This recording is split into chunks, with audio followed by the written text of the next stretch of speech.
Hey guys, so আজি বহুত দিনৰ পিছত এটা ভিডিঅ' দিছোঁ আপোনালোকৰ মাজত। তো গাইজ এয়া আছিলে আমাৰ গুৱাহাটীৰ ভিডিঅ'। নতুনকৈ পাৰ্ক এখন খুলিছিলে, চ' আমি তাতে গৈছিলোঁ আৰু মোৰ লগত গৈছিলে মোৰ মাইনাজনী, মানে মোৰ ভাগিনী, বা, মা, হাজবেণ্ড আৰু ভিনদেউ। চ' এনেকৈ এণ্টাৰ কৰিলোঁ, কৰি দেখিলোঁ ইমান এটা ধুনীয়া পৰিৱেশ, মানে একদম নদীটোৰ ওচৰতে এনেকৈ ধুনীয়াকৈ ৱাক কৰিব পাৰি, মানে ভাল লাগিছে আৰু দেই গাইজ। আৰু আপোনালোকক দেখুৱাই থাকিম বাৰু কি আছে ইয়াতে। Look at this beautiful place. ইয়াতে বাচ্ছাবিলাকৰ কাৰণে মানে এনেকৈ কিবা কিবি বজোৱা ইনষ্ট্ৰুমেণ্ট টাইপৰ বস্তু আছে, which was really good. And then ইয়াতে ছাইডত আৰু এনেকৈ পাৰ্কো আছে বহুত ধুনীয়া ধুনীয়া। আৰু আমাৰ মমো ইয়াতে খেলি আছিলে, চ' আমি তাইৰ কাৰণে ৰখি আছিলোঁ। এনেকৈ ইয়াতে বহিবও পাৰে চাইডে চাইডে, যিহেতু এইবোৰ আছে। গাইজ এবাৰ জেগা চাওক না, কি ধুনীয়া হয় ন। আপোনালোকেও আহিব দেই এই জেগাটোত। উজান বজাৰ বুলি কয় জেগাখিনি, মজা লাগে গাইজ, সঁচাই কৈছোঁ। আৰু এয়া আমি এনেকৈ ৰখি আছিলোঁ আমাৰ ম'মৰ কাৰণে।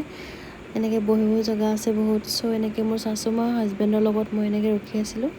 আৰু পিছত অকণ মুনুক চাবলৈ গ'লোঁ, তাই কেনেকৈ খেলি আছে। চ' এয়া তাই অকণ ভয় কৰি আছিলে, বাট পিছত ধুনীয়াকৈ তাই কনফিডেণ্ট আহি গৈছে।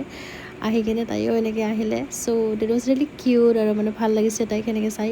আৰু এনেকৈ আমি অকণমান আগত গৈ দেখা পালোঁ এইখন গ্লাছৰ ব্ৰিজ বনাইছে।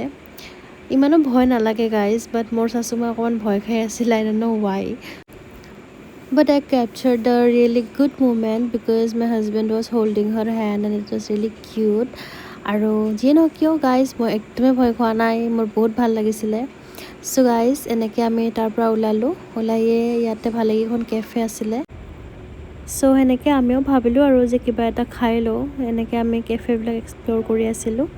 আৰু ফাইনেলি এনেকৈ বহুত টাইম পিছতে আমি এখন কিউট, মানে ভাল লগা এখন কেফেত সোমালোঁ। আৰু তাতে আমি খাম কিবা কিবি, আপোনালোকক দেখুৱাই থাকিম কি খাওঁ।